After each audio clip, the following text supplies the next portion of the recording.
जय माता दी, हर हर महादेव। बुधवार की अष्टमी आ गई जो अपने आप में अद्भुत है। अष्टमी तिथि माता दुर्गा भवानी और बुधवार की अष्टमी शास्त्रों में सबसे उत्तम अष्टमी के रूप में कही गई। इस दिन आप घर पर रहकर कुछ सरल से काम आपको जरूर करने चाहिए, जैसा कि शास्त्रों में लिखा गया है। यह सर्वश्रेष्ठ तिथि होती है, जैसे कि पितरों की अमावस्या, धनु सप्तमी जो कि रविवार के दिन हो, या बुधवार की अष्टमी, मंगलवार की चतुर्थी।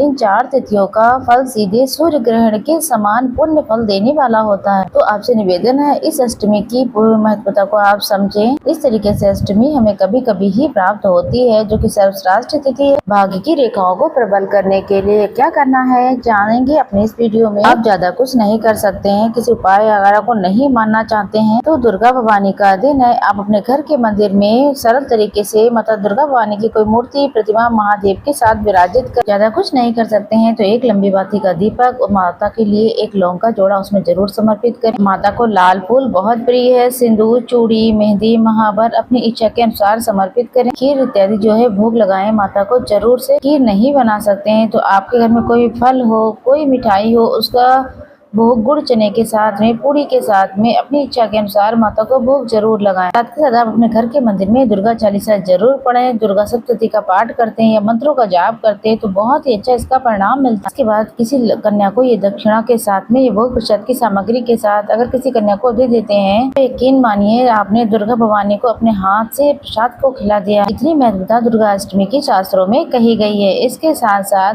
गुरु जी बताते हैं, जब भी बुधवार की अष्टमी पड़े तो हर महीने कृष्ण पक्ष की और शुक्ल पक्ष की जो अष्टमी होती है तो आप सभी को एक कनेर का फूल शिवलिंग को जरूर चढ़ाना चाहिए। कनेर के फूल की बहुत महत्वता। इसके साथ साथ जब भी अष्टमी तिथि पड़े तो गुरुजी बताते हैं तो 3 समी के पत्ते और एक बेलपत्र जो है माता अशोक सुंदरी के स्थान पर स्पर्श कराकर पुत्र विवाह, नौकरी, कर्ज, दुख, दरिद्रता, जो भी आपको पीड़ा कष्ट सता रही है उसके लिए तत्पर उसका निदान और खुशियां जीवन में सदैव बनी रहे, ऐसी प्रार्थना करते हुए घर के मंदिर में जरूर से चढ़ाएं। 3 समी पत्र बहुत आसानी से मिल जाते हैं। आप सभी को अशोक सुंदरी माता के स्थान पर स्पर्श करा करके शिवलिंग पर जरूर से चढ़ा देना चाहिए, ऐसा शास्त्रों में लिखा हुआ है। बुध भगवान का ये दिन होता है। रिद्धि सिद्धि के दाता गणपति गजानन और बुध भगवान की खूब कृपा बरसती है। बुधवार के दिन गणेश जी भगवान और बुध भगवान का विधिवत पूजन करें। बुधवार का दिन जो है हरा माना गया है। ऐसे में गुरुजी एक श्रेष्ठ उपाय भी बताते हैं, जैसा कि आपने कई बार सुना भी होगा कि हजारों कामों को छोड़कर बुधवार की अष्टमी का लाभ उठाना चाहिए। कई लोग इस दिन नक्त व्रत करते हैं, अर्थात शाम को भोजन करके अपने व्रत को खोल लेते हैं। ये दिन जो है बहुत बड़ा और सबसे श्रेष्ठ दिन कहा गया है। तो बुधवार की अष्टमी की महत्वता को आप समझें। व्रत उपवास कर सकते हैं तो बहुत ही अच्छा है, सौभाग्य का दिन है। नहीं कर पाते हैं तब भी कोई बात नहीं, आप गणेश जी महाराज के मंदिर में दूर्वा चढ़ाएं। 108 की संख्या में हरा मूंग, एक मुट्ठी हरा मूंग शिवलिंग को जरूर चढ़ाने का प्रयत्न करें। गुरु जी बताते हैं, जो व्यक्ति भारी बीमारी से पीड़ित है, दुख दरिद्रता जो है उसका पीछा नहीं छोड़ रही है, कष्ट कर्ज उसके जीवन में है, वह हमेशा बना रहता है, एक कटोरा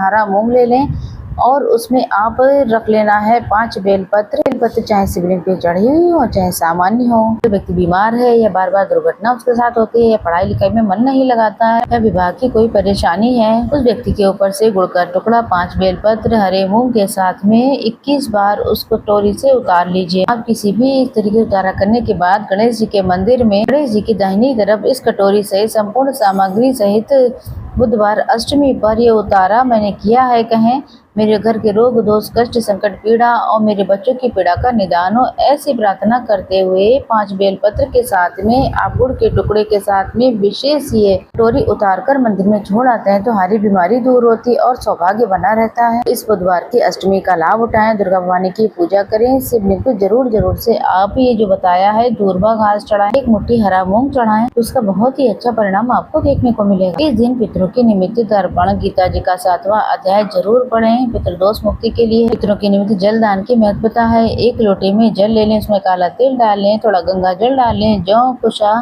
तुलसी का पत्ता डालकर सर्व पितृ देवाय नमो नमः कहते हुए दक्षिण दिशा की तरफ मुख करते हुए आज के दिन पितरों के निमित्त जलदान करना बहुत ही खास माना जाता है। इससे सौभाग्य बढ़ता है, दुख दरिद्रता का स्वतः ही अंत हो जाता है। पितरों के निमित्त इस दिन कोई न कोई श्रेष्ठ कार्य जरूर करें। गणेश चालीसा, गणेश स्तोत्र का पाठ करना, शिव चालीसा पढ़ना, आज के दिन दुर्गा चालीसा पढ़ना, कन्या भोज कराना, गणेश जी महाराज की विशेष पूजा अर्चना करना, बेलपत्र वृक्ष में जाकर दीप दान करना, हरा मूंग नंदी बाबा को जरूर खिलाएं गुड़ के टुकड़े के साथ में, तो आप ज्यादा कुछ नहीं कर सकते हैं। तो 1000 काम छोड़कर आज के दिन सर्व तिथि पर यहाँ पर इन सरल कार्यों को जरूर करें। बहुत अधिक भाग्य प्रबल होगा और खूब सौभाग्य बना रहेगा।